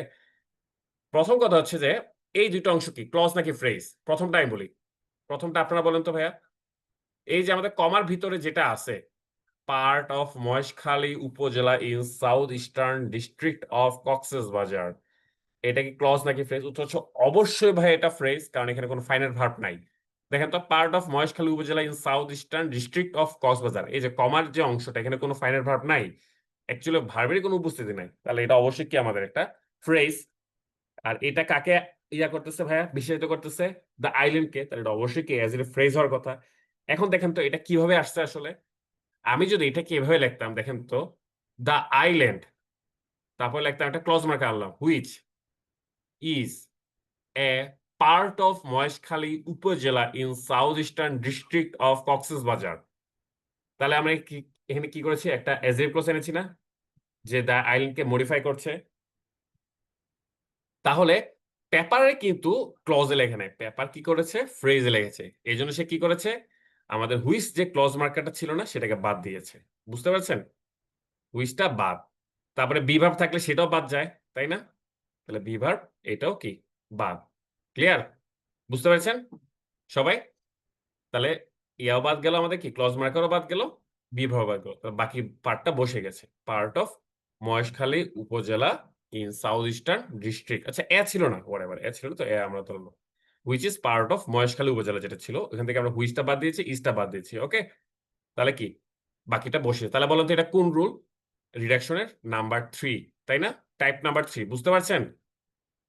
সবাইকে বুঝতে পারতেছেন ভাইয়া? বি ভার্ব প্লাস কি আমাদের কি থাকতো, যেটা কমপ্লিমেন্ট থাকতো, মনে আছে? Linking verb. Okay. Linking verb plus adjective থাকতে পারে। ওকে। ক্লিয়ার সবাই? ফাইন, এই তো ধরতে পারছেন। এবার বলেন তো আমাকে, লাস্টের ইয়াটা ভাইয়া কমার পরে যেটা আছে ওইটা কি অ্যাকচুয়ালি ছিল? ওটা ক্লজ হিসেবে কি ছিল? ওটা যে ক্লজ হিসেবে থাকতো ওটা কি হতো অ্যাকচুয়ালি? ভাই আবার বলতেছে পার্থ হবে, এই যে অ্যাপোজিটিভ, পার্টিসিপল, পার্টিসিপেল, এইসব নিয়ে আমরা মাথা ঘামাবো না ভাই। ওকে, এগুলো বাদ দেন, ঠিক আছে? ওকে, কারণ পরীক্ষাতে আসবে না যে ফাইন্ড দ্য পজিটিভ হিয়ার, এই টাইপের তো কিছু আসবে না। ফাইন এক্সাম হলে যদি আসে ডিরেক্ট কিভাবে আসবে, find the adjective clause here or find the adjective phrase here, এভাবে আসবে। ওকে, এই তো সবাই এটা ধরে ফেলছেন যে হুইচ ইজ হুইচ ইজ এ না, কিন্তু ভাই এ দিতে পারবো না আমরা, কারণ এখানে তো এ নাই, তাই না? আচ্ছা এ আছে, সরি সরি, এখানে এ আছে, তাহলে দিতে পারবো এ। তাহলে কি হবে? হুইচ বা দ্যাট ইজ এ 460 বিলিয়ন মার্কিন dollar economy in south Asia. এই যে এ অ্যাজেটিভ ক্লজটা ও কাকে মডিফাই করছে গাইস? এই অ্যাজেটিভ ক্লজটা কাকে মডিফাই করছে? বাংলাদেশকে না? বাংলাদেশকে, তাই না ভাইয়া? আমরা কি বলেছিলাম যে সাধারণত অ্যাজেটিভ ক্লজ যে নাউনকে মডিফাই করে তার ঠিক পরেই বসে, এই কারণে দেখেন বাংলাদেশের পরেই বসেছে। ক্লিয়ার?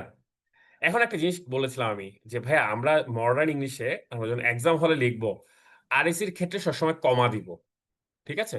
মানে আরএসি কে কমা দিয়ে কি করব, আলাদা করে দিব। এই কারণে আমি কি এই ক্লজ এই ফ্রেজের শুরুতে আমি কি করেছি, কমা দিয়েছি। শেষে কমা হওয়ার কথা ছিল, কমা দিতে পারি নাই কেন বলতে পারবেন? কারণ এরপর তো কিছু নাই, এই কারণে এখানে একটা সিঙ্গেল কমা হয়েছে। বুঝতে পেরেছেন এটা? এই যে বাংলাদেশের পরে কেন কমা হয়েছে বুঝতে পেরেছেন? কারণ আমি ভাইয়া কি বলেছে যে আরএসি ক্লজ লেখার সময় আমরা সবসময় কমা দিব, আর আরএসি ক্লজ বলতেছে, আরএসি লেখার সময় আমরা সবসময় কি দিব, কমা দিব। কিন্তু অ্যাজেটিভ ক্লজ লেখার সময় আমরা চাইলে কমা ছাড়াও লিখতে পারবো। এই জন্য বলেছি দেখেন প্রথমে যে আরএসিটা ছিল এখানেও কিন্তু কি শুরুতে একটা কমা, আইএন এর পরে খেয়াল করছেন কক্সেস বাজারের পর আরেকটা কমা। ক্লিয়ার?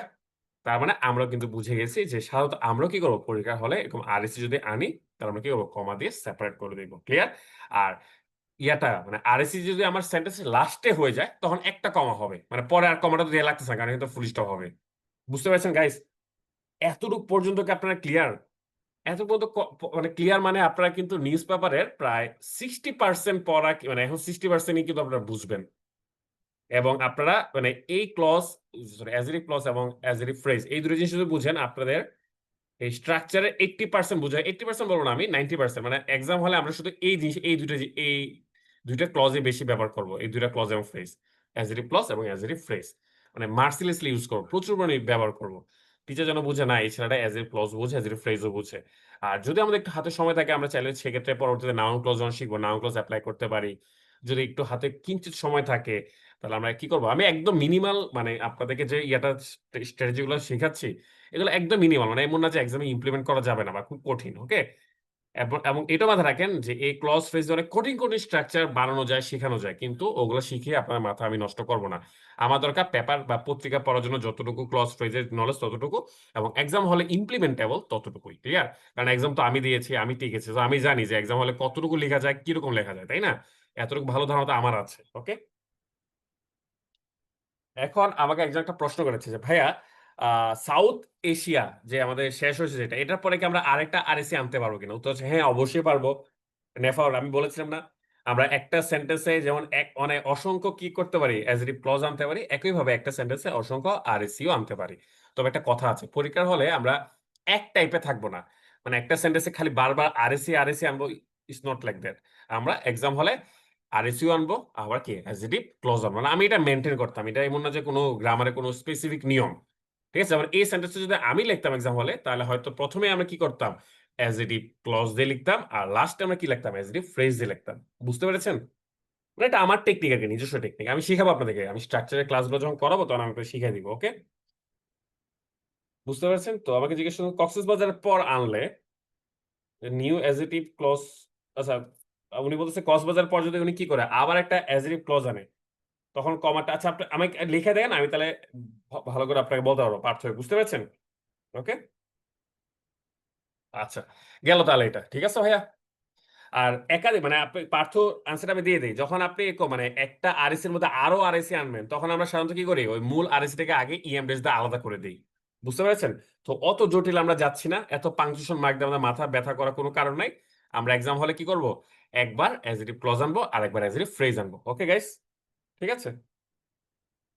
একজন আমাকে প্রশ্ন করেছে চমৎকার, যে রাইটিং এর শুরুতে ফার্স্ট লাইনে কোনটা, মানে শুরুতে মানে একদম শুরুতে ফার্স্ট লাইন বলতে আমি ধরে নিচ্ছি উনি সেন্টেন্স মিন করছে না, উনি এটা মিন করছে যে শুরুটা কি দিয়ে করা উচিত, অ্যাজেটিভ ক্লজ দিয়ে নাকি ফ্রেজ দিয়ে। তো সত্য কথা বলতে আমি ধরেন পুরো একটা লেখায়, ধরেন আমার যদি এরকম হয় যে লেখার টপিক একাধিক, তাহলে প্রথমে আমি কি করতাম, ধরেন আমি দুইটা টপিক নিয়ে লিখতে বলতেছে কথা কথা ইংরেজিতে, তো তখন আমি করতাম কি, একটা যদি শুরু করতাম অ্যাজরিফ ক্লজ দিয়ে, শেষটা হয়তো কি মানে আরেকটা অংশ থাকতো কি অ্যাজরিফ ফ্রেজ, আর অন্য লেখাটা আবার শুরু হইতো কি অ্যাজরিফ ফ্রেজ দিয়ে, বুঝতে পারছেন? আর বাকি পিছনে থাকতো কি অ্যাজরিফ ক্লজ।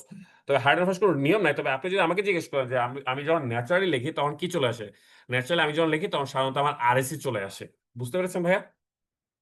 মানে ন্যাচারালি যখন আমি আমি যে দেখেছি, আমি যখন ন্যাচারালি লিখি তখন আমার আরএসিটা চলে আসে, এবং আরএসিটা একটু স্মার্ট লাগে আসলে।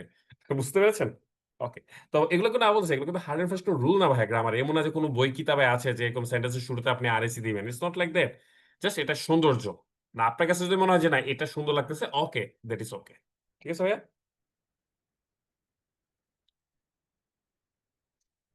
দেখেন, সজীব একটা প্রশ্ন হচ্ছে যে ভাই এখানে কে কাকে মডিফাই করেছে উনি এটা বুঝতেছে না। দেখেন তো ভাই, part of Maheshkhali upazila in south eastern district of Cox's Bazar, এটা কাকে মডিফাই করতেছে? দা আইল্যান্ডকে।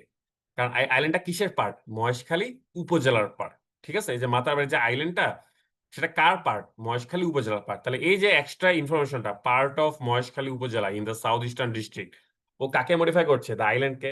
এবং এই কারণে কিন্তু কি আইল্যান্ডে পরে বসেছে। তো সিমিলারলি বাংলাদেশকে মডিফাই করছে, যে বাংলাদেশ হচ্ছে কি সাউথ এশিয়ার 460 বিলিয়ন মার্কিন ডলার এর কি অর্থনীতির দেশ। তো এটাকে আমরা কি করতেছি? বাংলাদেশকে মডিফাই করছে পরেরটা। ক্লিয়ার? বুঝতে পেরেছেন? আপনি এটা বুঝেন সজীব, আপনি যদি এটা বুঝেন, আমি আস্তে আস্তে তো যাচ্ছি, মানে একটু আস্তে আস্তে কিন্তু বড় সেন্টেন্সের দিকে যাচ্ছি, আমি তো শুরুটা করেছি। ওকে, ঠিক আছে ভাইয়া, বুঝতে পেরেছেন?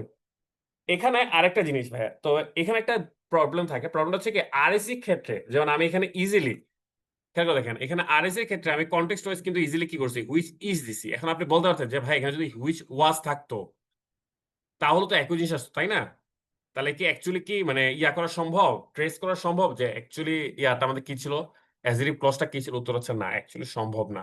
মানে একবার যদি আরএসসি লেখা হয়, আপনি অ্যাকচুয়াল অ্যাজরিভ ক্লজ কোনটা সেটা কি করতে পারবেন না ভাই, ট্রেস ব্যাক করতে পারবেন না। বুঝতে পারছেন? তবে বুঝতে পারবেন কনটেক্সট ওয়াইজ, যেমন এখানে কনটেক্সট আমি কি দিয়েছি, প্রেজেন্ট টেন্স দিয়েছি। সুতরাং আমাকে যে প্রশ্নটা করেছেন যে ভাইয়া ওই হুইচ ইজ বা ওয়াজ, এটা কনফিউশন আশা করি আপনারা বুঝতে পেরেছেন। ওকে। হ্যাঁ, এটা তো রেস্ট্রিক্টেড। আচ্ছা, এখানে একটা কথা বলছে, এটা কি রেস্ট্রিক্টেড ক্লজ কিনা? আবার কি বলেছে ভাইয়া, আপনি আবারও কঠিন করে ফেলতেছেন। আমরা যখন আরএসি লিখবো তখন আমরা কি করবো ভাইয়া, কমা দিয়ে লিখবো, ঠিক আছে? আর যখন আমরা কি করব, অ্যাজরিভ ক্লজ লিখবো তখন সাধারণত আমরা কি করবো ভাই, কমা ছাড়া লিখবো।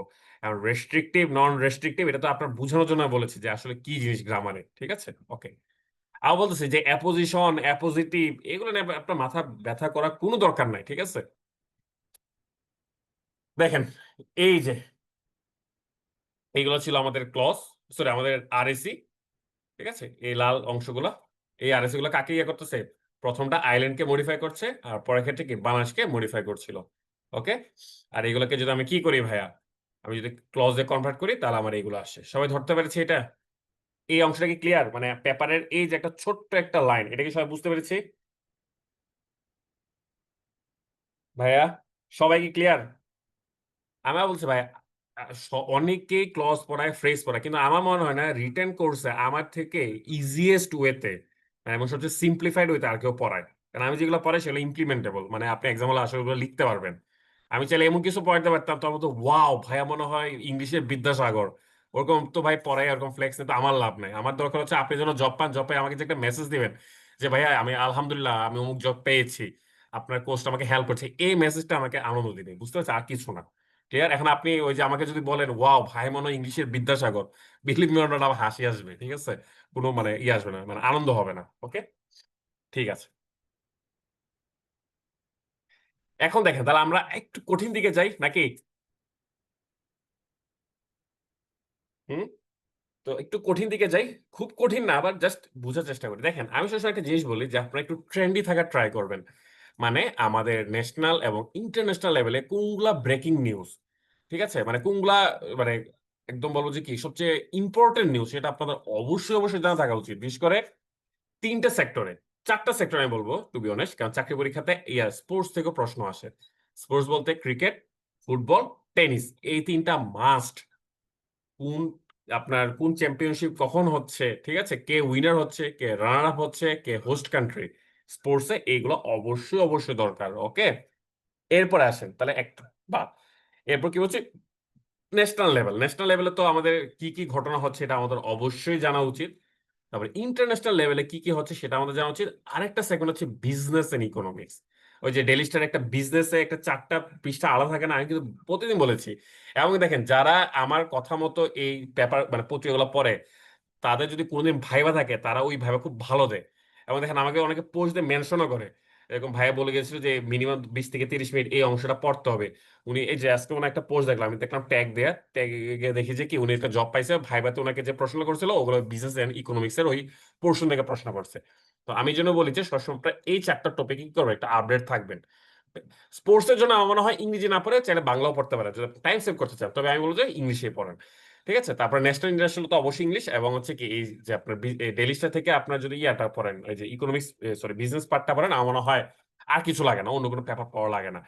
আল জাজিরার এক্সাম্পলটা আমি এমনি দিচ্ছি ক্লাসের purpose, it's not like that যে আপনাকে আল জাজিরা পড়তে হবে, ঠিক আছে, বা আল জাজিরা সার্চ করতে হবে, আমি যে শুধু ক্লাসের পারপাসে দিচ্ছি।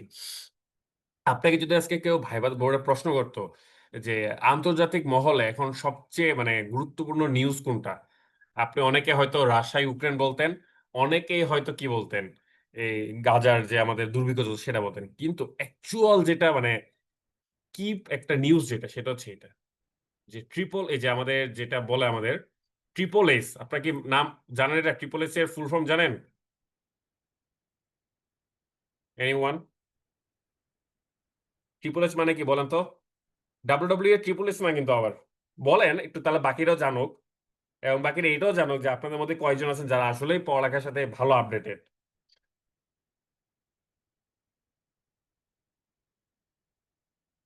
চমৎকার। হামাস, হুতি, হিজবুল্লাহ। ঠিক আছে, তো এগুলো জানা উচিত ভাইয়া। আপনাকে প্রশ্ন করতে পারে যে ইন্টারন্যাশনাল ইয়াতে মিডল ইস্টে ট্রিপলিস বলতে কি বোঝায়, তখন আপনি যদি বলেন যে ওই স্টিফানি মিকম্যানের জামাই, একদম ঘাট ধাক্কা দিয়ে ইয়া থেকে বের করে দিবে, বুঝতে পেরেছেন?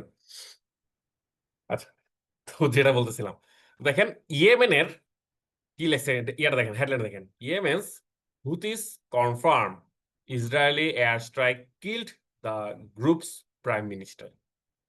তার মানে ইয়েমেনের হুথি কনফার্ম করেছে ইসরায়েলি এয়ার স্ট্রাইক কাকে মেরে ফেলেছে, ওদের হুথি গ্রুপের প্রাইম মিনিস্টারকে মেরেছে। এটা ছিল আমার headline.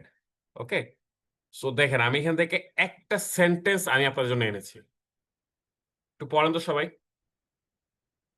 Al রাহাবি, who served as a prime minister to the Houthi-led government in the areas of the divided country that it controls since August 2024, was targeted along with other members of the government who were also killed, during a routine workshop held by the government to evaluate its activities and performance over the past year, the rebel statement said.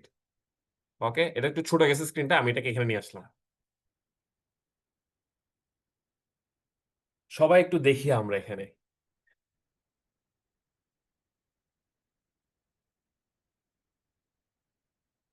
বলেন তো এই sentence, আমি যদি সেন্টেন্সটা full stop যদি এখানে দেই over the past ইয়ার, আমাকে কেউ বলতে পারবেন এই সেন্টেন্স সাবজেক্টকে? আল রাহাবি থেকে শুরু করে পারফরমেন্স ওভার দ্য পাস্ট ইয়ারে গিয়ে যদি ফুল স্টপ দেই, তাহলে ইট ইন্ডিকেটস দ্য সেন্টেন্স। আমার কোশ্চেন হচ্ছে এই সেন্টেন্সের সাবজেক্ট কে, who is the subject, which one is the subject here? Al Rahawi. চমৎকার। ঠিক আছে, এখন আমাকে বলতে হবে এই যে এইটা যদি আমাদের হয় সাবজেক্ট, এটার ফাইনাল ভার্ব কোনটা? সবই বুঝাবো আমি ভাই, আমি বুঝাবো আসি, আপনার জাস্ট যতটুকু বুঝেন অতটুকু তো হইলো, বাকিটা আমি বুঝাই দিব। চমৎকার, সব বুঝতেছে। ওয়াজ টার্গেটেড, তাই না? এটা হচ্ছে কি ওই আল রাহাবির ভার্ব, তাই না? এবার একটু দেখি তো ভাইয়া, দেখেন তো একটা জিনিস, সবাই সবাই দেখেন, আল রাহাবির পরে ওরা করেছে কি কমা দিয়ে একটা অ্যাজরিভ ক্লোজ এনেছে, তাই না? যে অবশ্যই কি এ আল রাহাবিকে ইয়া করছে, মডিফাই করছে। তাহলে আল রাহাবি কমা হু সার্ভ, তার মানে কি এটা একটা অ্যাজরিভ ক্লোজ, তাই না? এই যে who serve as a prime minister to the Houthi led government in the areas of the divided country. এতটুকু পর্যন্ত দেখেন, কান্ট্রি খেয়াল করে দেখেন ভাইয়া, এতটুকু পর্যন্ত কি ভাইয়া অ্যাজরিভ ক্লোজ না? বুঝতে পেরেছেন যে আল রাহাবি যে কি হুতি সমর্থিত সরকারের কি ছিল, প্রধানমন্ত্রী ছিল ওই ডিভাইডেড কান্ট্রিটার, ঠিক আছে। এখন দেখেন ওরা করেছে কি, এই অ্যাজরিভ ক্লজের ভিতরে যে ডিভাইডেড কান্ট্রি যেটা ছিল, দ্য ডিভাইডেড কান্ট্রি, ওরা ডিভাইডেড কান্ট্রিটাকে আবার মডিফাই করছে। মানে কি ভাইয়া, মানে অ্যাজরিভ ক্লজের ভিতরে ওরা আবার একটা অ্যাজরিভ ক্লজ এনেছে। এবার ক্লজ মার্কার কি দিয়েছে, দ্যাট দিয়েছে, খেয়াল করেছেন? দ্যাট, এটা হচ্ছে আমাদের clause marker. That it controls since August 2024। Clear? বুঝতে পেরেছেন? তার মানে খেয়াল করছেন সবাই এখানে, তার মানে এই যে আমাদের কমার মধ্যে কিন্তু অ্যাকচুয়ালি দুইটা অ্যাজরিভ ক্লজ আছে, রাইট? মূল অ্যাজরিভ ক্লজটা কি, ক্লজ মার্কার শুরু হচ্ছে হু দিয়ে, আর ডিভাইডেড কান্ট্রিকে আবার কি করেছে, ডিভাইডেড কান্ট্রিকে আবার মডিফাই করেছে এই দ্যাট ক্লজ মার্কার দিয়ে, যে ইয়াটা শুরু হয়েছে। সবাই ক্লিয়ার? এটাকে আমরা কি বলি ভাই, নেস্টেড অ্যাজেটিভ ক্লজ। তো আমাদের টার্মগুলো জানার দরকার নাই, আমরা শুধু এতটুকু যদি বুঝতে পারি তাতেই হবে যে হ্যাঁ এখানে ভাইয়া এই আল রাহাবির পরে কমা দিয়ে যেটা শুরু হয়েছে, এখান থেকে অগাস্ট 2024 এতটুকু পর্যন্ত যে আমার কি আছে ভিতরে, যে ইয়াটা আছে, পোর্শনটা আছে, এখানে কি আছে আমাদের, একটা অ্যাজেটিভ ক্লজ আছে, ওই অ্যাজেটিভ ক্লজের ভিতরে আবার একটা অ্যাজেটিভ ক্লজ আছে। ক্লিয়ার? এতটুকু পর্যন্ত কি বুঝতে পেরেছি ভাইয়া? হুম। এখন চমৎকার একটা প্রশ্ন হয়েছে, আমার খুব ভালো লাগছে ভাই নেফাওয়ারের রেসপন্স গুলা, সবাই দেখেন তো। উনি বলেছে ভাই আমি কি এখানে চাইলে কি লেখার সময় ক্লজ মার্কার দ্যাটটাকে বাদ দিয়ে লিখতে পারতাম, যে Houthi led government in the areas of the divided country it control since. অবশ্যই পারতাম নাকি পারতাম না ভাই বলেন তো? একটু মাথা খাটান, মানে নেফারের প্রসঙ্গে খেয়াল করেন। নেফার বলতেছে যে ভাইয়া আমি এটা বুঝেছি যে আপনি এই আল রাহাবির পর যে কমা দিয়ে শুরু হয়েছে যে অংশটা, এখান থেকে সিন্স অগাস্ট 2024 এত পর্যন্ত যে কি আছে একটা ক্লজ আছে অ্যাজরিভ ক্লজ, সেটা বুঝতে পেরেছি। তবে আমাকে এটা বলেন, ওই অ্যাজরিভ ক্লজের ভিতরে আবার যে একটা অ্যাজরিভ ক্লজ আনা হয়েছে, যে এটা দা ডিভাইড কান্ট্রিকে মডিফাই করেছে দ্যাট দিয়ে, সেক্ষেত্রে কি আমরা ক্লজ মার্কেট দ্যাটকে বাদ দিতে পারতাম কিনা? এটা কিন্তু আমি গত ক্লাসে শিখিয়েছি। মনে করেন তো একটা নেস্টেড একটা কি দিয়েছিলাম, অ্যাজরিভ ক্লজ একটা উদাহরণ দিয়েছিলাম না, দ্য ক্যাট দ্য রেড, ওই যে the red the cat the dog, মনে করে দেখেন তো। হুম। তাহলে অবশ্যই আমরা কিন্তু কি করতে পারি ভাইয়া, অবশ্যই দ্যাটটা বাদ দিলেও আমার কোনো সমস্যা নাই। তাহলে কি হতো আমার, ওই যে the season I like most, মনে আছে? তো এখানেও similarly the divided country it controls. বুঝতে পেরেছেন? সবাই ক্লিয়ার?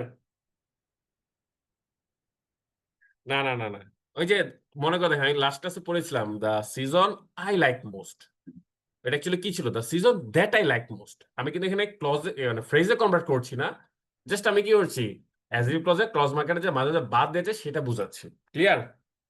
তো পড়তে অড লাগতো না অ্যাকচুয়ালি, না ভাইয়া এটা কোনো কারণে পড়তে অড লাগতো না, তবে হ্যাঁ একটা প্যাচ লাগতো। প্যাচটা কি, ওই যে অ্যাজরিভ ক্লজের ভিতরে যে অ্যাজরিভ ক্লজ আছে তখন সেটা অনেকে ধরতে পারতো না, দ্যাটস ওয়াই দ্যাটটা এখানে ওরা লিখেছে।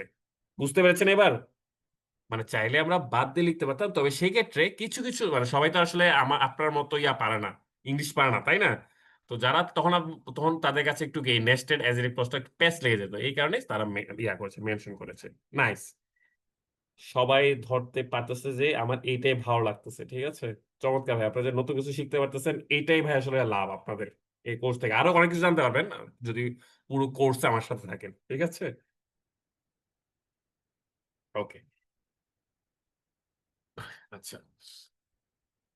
হ্যাঁ এখানে ইট, এখন একটা প্রশ্ন আসছে, চমৎকার প্রশ্ন ভাইয়া, যে ভাইয়া এইটা সবাই বুঝলাম, এখানে ইট কয়জন প্রশ্ন হচ্ছে এটা, যে ইট অ্যাকচুয়ালি কাকে করতেছে ভাইয়া, রেফার করতেছে, এটাকে রেফার করতেছে ভাইয়া, হুতি লেট গভর্নমেন্টকে কি করতেছে ভাইয়া, রেফার করছে। ওকে, বুঝতে পেরেছেন যে এই হুতি লেট গভর্নমেন্টটা কি করতো, ওই ডিভাইডেড কান্ট্রির ওই পোর্শনটাকে কন্ট্রোল করতো অগাস্ট 2024 থেকে। ওকে, সবাই অ্যান্সার পেয়েছেন? আমি কি তাহলে নেক্সট পোর্শনে যেতে পারি ভাইয়া?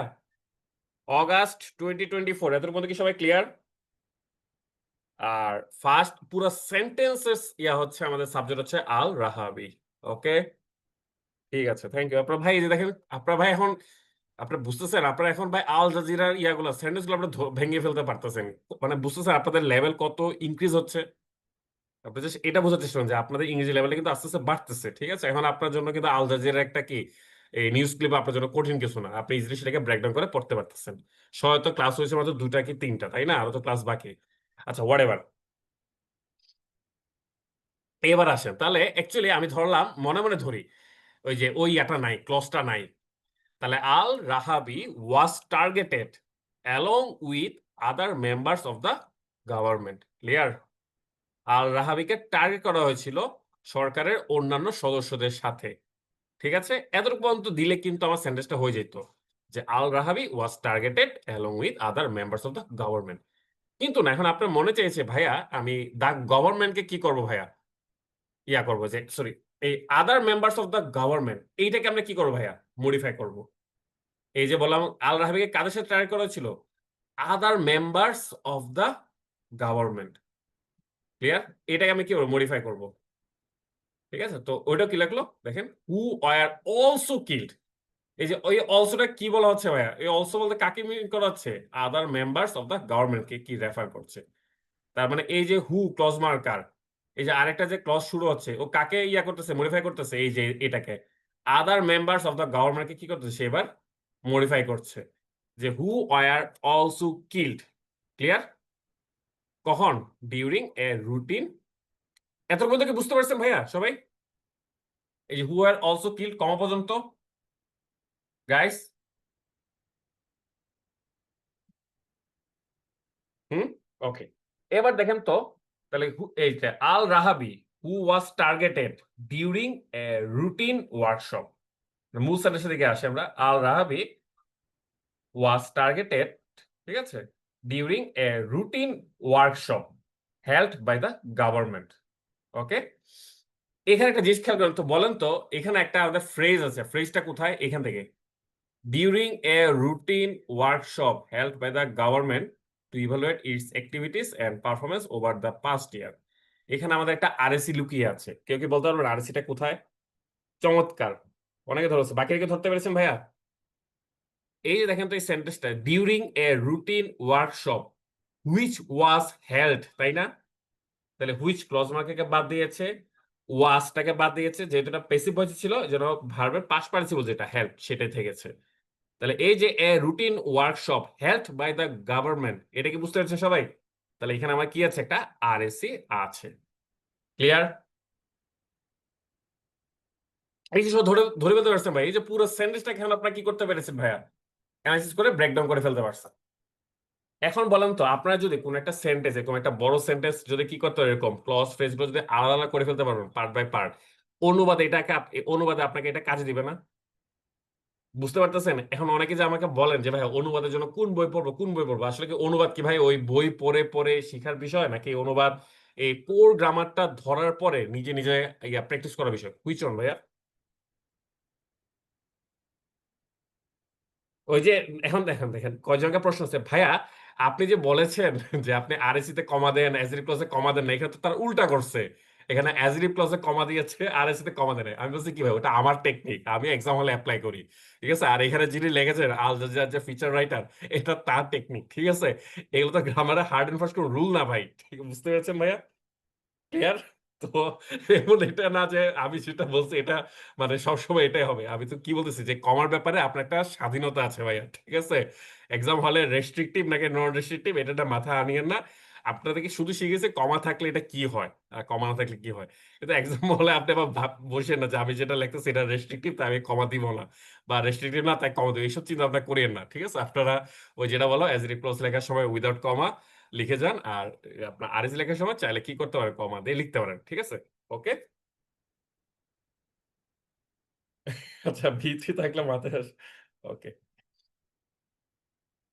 না, আর্টস ফ্যাকাল্টি যে ভাই এক লাইন ট্রান্সলেশন ইয়া করছে এটার জন্য ওরা অনেক সমালোচনার শিকারও হয়েছে। ঠিক আছে, তো এমন না যে পরের বার এটা থাকবে। ঠিক আছে, আর এটা তো অ্যাকচুয়ালি নিচের গ্রেডের প্রশ্ন হয়ে যায় যে আমি যদি এক লাইনে কি করি আপনার ট্রান্সলেশন দিই, তো ট্রান্সলেশন তো প্যাসেজ আকারে থাকবে। বিসিএস বলেন, আমার যে ক্লাসগুলো আমি আবার বলতেছি, যারা এখানে আছেন যারা শুধু ব্যাংক না, ইভেন আপনাদের শুধু ব্যাংক এবং আইবিবিএস জব না, যারা বিসিএস রিটেন দেবে তাদেরও কিন্তু কি ইকুয়ালি কাজে দিবে, same technique same. Okay, everything is same. আমি শিখাবো তাসিন ফারজানা যে কিভাবে টু দা পয়েন্টে, আমি আপনাদেরকে আর ডেমো তো দিব, কালকে ডেমো পাবেন আপনারা। ঠিক আছে, কালকে আমি এই যে উইকেন্ডের ডেমোটা আমি মিস হয়ে গেছে, এটা আমি কালকে আপলোড করবো। আর আমি একটা হোয়াটসঅ্যাপ গ্রুপ খুলবো, ঠিক আছে, অফিসিয়াল একটা হোয়াটসঅ্যাপ গ্রুপ। এখানে আপনারা কোনো আননেসেসারি কথাবার্তা বলবেন না, আমার কাছে রিকোয়েস্ট থাকবে এটাই।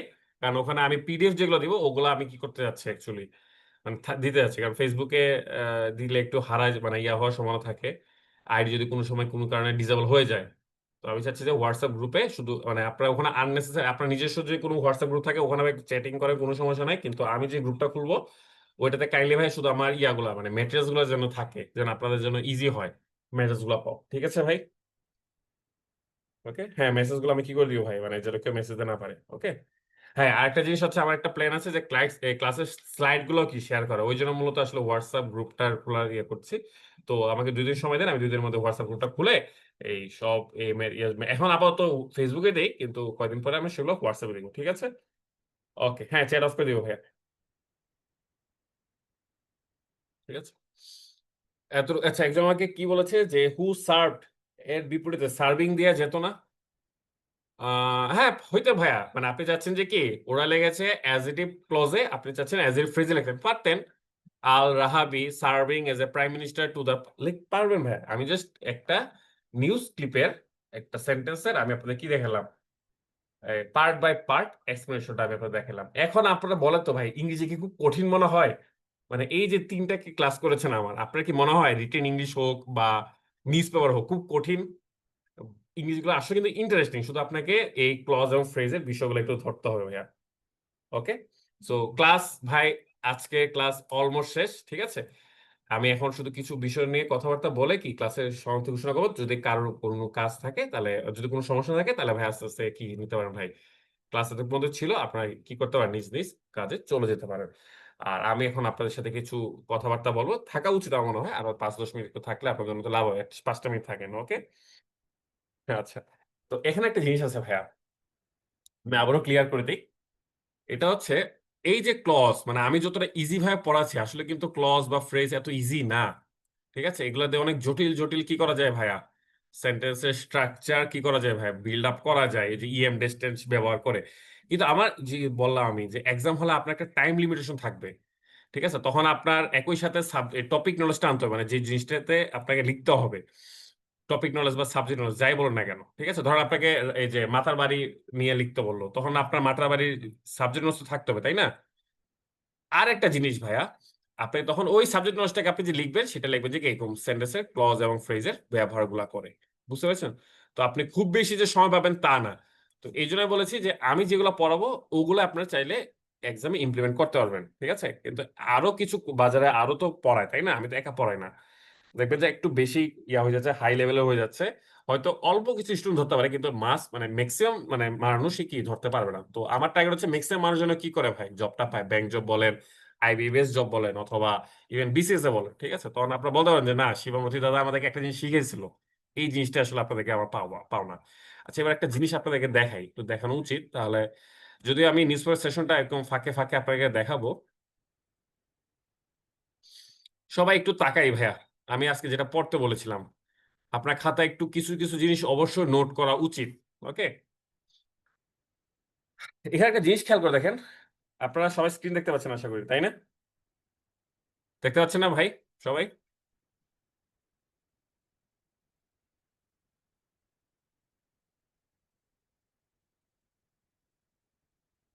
ওকে, এখানে দেখেন, আপনারা যখন এই আর্টিকেলটা পড়বেন স্বাভাবিকভাবে আপনারা কি এই পুরো আর্টিকেলটা পড়ার চেষ্টা করবেন। তারপরে এই যে যদি কোনো ক্লজ, অ্যাজেটিভ ক্লজ এবং অ্যাডভার্ব, সরি অ্যাজেটিভ ক্লজ এবং অ্যাজেটিভ ফ্রেজ এগুলো যদি আসে, আপনি সেগুলো আইডেন্টিফাই করতে পারবেন, তাই না? মানে এখন অন্য ক্লজ গুলো আইডেন্টিফাই করতে না পারলো এগুলো আপনার মাথায় গেলবে, আরে এটা তো অ্যাজেটিভ ক্লজ, আরে এটা তো অ্যাজেটিভ ফ্রেজ, এতটুকু। ওকে, কিন্তু পুরোটা পড়বেন, যদি কোনো নতুন ওয়ার্ড আসে চেষ্টা করবেন যে একটু মাথায় রাখার জন্য। ক্লিয়ার?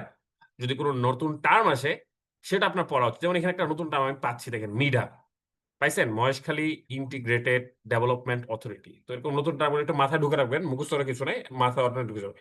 কিন্তু মানে আপনারা এই জিনিসটা একটু কি করবেন ভাই, হয় সেটাকে কি পেপার কাটিংটা আলাদা করে কি করবেন, বইয়ে বা খাতায় অ্যাটাচ করে নেবেন, অথবা খাতায় এটা লিখে নেবেন। কোন জায়গাটা দেখেন, এই যে এটা potential hubs in Maheshkhali Matarbari area.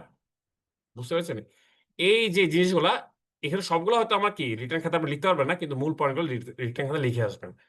Deep sea port and logistics hub, power and energy hub, তারপর ইকোনমিক ইম্প্যাক্ট বাই 2041, এই পুরো পোর্শনটা ইম্পর্টেন্ট। ঠিক আছে, ইনভেস্টমেন্ট গুলো লাগে না, এই যে foreign sorry contribution to the GDP by 2041 6%, এরকম ডেটাগুলো আপনার কি করুন ভাই, খাতায় তুলে তুলে ফেলবেন। বুঝতে পারছেন আমার কথাটা?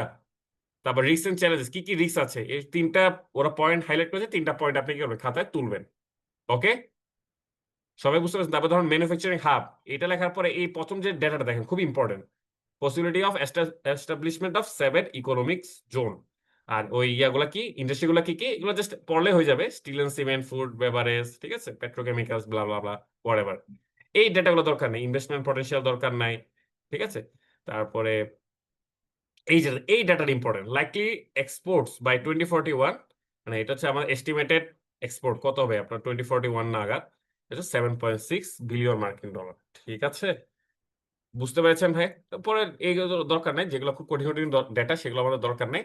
এলএনজি কিন্তু আমাদের জন্য ইম্পর্টেন্ট, তাই না? এলএনজি, পেট্রোলিয়াম, এগুলো নিয়ে ডেটা যদি আসে, এগুলো অবশ্যই কি করবে, একটু হুবহু মাথায় রাখার চেষ্টা করবে, ক্লিয়ার? কারণ আমাদের গ্যাস ফুরিয়ে আসলে কিন্তু আমাদের এলএনজির উপরে কি হতে হবে, পুরোপুরি ডিপেন্ডেন্ট হয়ে যেতে হবে। বুঝতে পারছেন? আর গ্যাস নিয়ে কিন্তু কয়দিন আগে একটা আর্টিকেল বের হয়েছিল, আপনার আমি জানি না পড়েছেন কিনা। আইবিএ পরীক্ষা যদি, মানে আইবিএ যদি পরীক্ষা নেয়, এদের এই সেক্টর গুলো থেকে প্রশ্ন করার বেশি, সম্ভাবনা বেশি। তো এই জন্য বলেছি যে পুরো আর্টিকেলটা পড়বেন এবং এখান থেকে কোন জিনিসটা একটু খাতায় আলাদা করে টুকে রাখলে ভালো হয়, এবং চাইলে চেষ্টা করবেন যে কি সোর্সটাও লিখার জন্য। সোর্স হচ্ছে কি জাইকা, খেয়াল করছেন? এই যে যে কোনো কিছু ইনফরমেশন দিলে, মানে নিউমেরিক্যাল ইনফরমেশন দিলে, সেখানে সোর্সও মেনশন করতে হয়। সো টাস্কটা কি বুঝতে পারছেন? এটা হচ্ছে আজকের পেপার, ওকে। আর এখন তো ভাই দেখেন পেপার, আমার তো ভাই পেপারটা যে আমি অপেক্ষা, আমার তো টাকা লাগে না ভাই, ওই যে একটা টেলিগ্রাম গ্রুপে ইয়া দেয়, ওখান থেকে আমি এটা কি পেয়ে গেছি, আপনারা তো পেয়ে যাচ্ছেন, তাই না? হুম। হ্যাঁ, পেপার থেকে এই মানে যখন আপনি দেখছেন যে একটা ভালো আর্টিকেল দিয়েছে, এখন আমি সেটা নোটিফাই করি যে ভাই আজকে কিন্তু পেপার একটা ভালো জিনিস দিয়েছে, এটা একটা খাতায় নোট ডাউন করে রাখেন, মাঝে মাঝে আমি এরকম বলবো। তখন আপনার কাজ হচ্ছে কি ওই জিনিসগুলো একটু কি করা, নিজের মতো করে গুছিয়ে রাখা, ওকে। এগুলোকে আমরা সাবজেক্ট নলেজ বলি, ওকে, কাজে দিতে পারে অনেক সময়, ঠিক আছে। বুঝতে পেরেছেন ভাইয়া? So that was all about the class. I hope all of you have enjoyed it. ওকে, আপনাদের আজকে আমি ডেইলি টাস্ক দিব, ডেইলি টাস্ক যে উইকেন্ডে বন্ধ থাকে আর কি, ঠিক আছে। আজকে দিব যেন আপনারা সানডেতে পড়তে পারেন, আর একটা এক্সাম বাকি ছিল, এক্সামটা হয়ে যাবে। কালকে আমি একটা মিনি এক্সাম নিব আবার। আমার এক্সাম গুলো তো একটু ইউনিক হয়, সবাই দেখতে পাচ্ছেন, একটু যেন আপনারা যে জিনিসটা শিখেছেন যেন ধরতে পারেন আপনারা, ওই জন্য আমি এক্সাম গুলো নেই, ঠিক আছে। নিজেরা নিজেরা অবশ্যই মিলিয়ে নেবেন, অ্যান্সার আমি দিয়ে দিব কিছু কয়েক ঘন্টা পরে। আর আজকে রাতে আমি কি করবো আপনাদেরকে, এই ডেলি টেস্টটা দিব, আর হচ্ছে আপনার রেকর্ডটাও পেয়ে যাবেন। আর নেক্সট ক্লাস, এই নেক্সট উইকের শিডিউলটা আমি কি করবো আপনার সাথে খুব দ্রুত মানে শেয়ার করে দিব, আজ আজকে বা কালকে সকালে আপনারা কি করবেন, নেক্সট উইকের এই যে রবিবার থেকে যে বৃহস্পতিবার, এখানে কোন দিন ক্লাস হবে সেটা আমি অ্যানাউন্সমেন্ট দিয়ে দিব, ওকে। ঠিক আছে। আর হচ্ছে লাস্ট একটা জিনিস, এটা হচ্ছে ভাইয়া, যদি আপনার মনে হয় যে আপনি এখানে ভর্তি, মানে আমার কোর্সে ভর্তি হয়ে আপনার মনে হচ্ছে 600 টাকা লস, আমাকে একটু দ্রুত বলে দিবেন, ঠিক আছে। তাহলে আমি তো বুঝতে পারবো যে না, এই কোর্সটা তো 600 টাকা না, কিন্তু ভাই আমি এখানে একটা ভালো সময় দিচ্ছি, আমার যেটা মনে হয়। বিশেষ করে ডেইলি টাস্ক বলেন, এক্সাম বলেন, এগুলো কিন্তু আমার জীবনের ব্যক্তিগত অংশ থেকে একটা সময় যাচ্ছে, ঠিক আছে। যে সময়টা তো আমার বউকে দেওয়ার কথা, বা যে সময়টা আমার কেরিয়ারকে দেওয়ার কথা, সেই সময়টা কিন্তু আমি আপনার সাথে শেয়ার করতেছি। একটাই পাওয়া, যে আপনার আমার কোর্স একটু ভালো করে শুরু থেকে শেষ পর্যন্ত থাকেন, করেন, আপনাদের উপকার হবে। ঠিক আছে ভাই, এখানে বললাম তো আপনাদের, এমন না যে আপনাদের টাকা পয়সা নিয়ে আমি বড় হয়ে যাচ্ছি, বিল্ডিং তুলে যাচ্ছি, নট লাইক দ্যাট, ঠিক আছে। আপনাদের টাকা না আসলে আমার লাইফ চলতো, আমার 9 গেটের জব আছে, ওকে।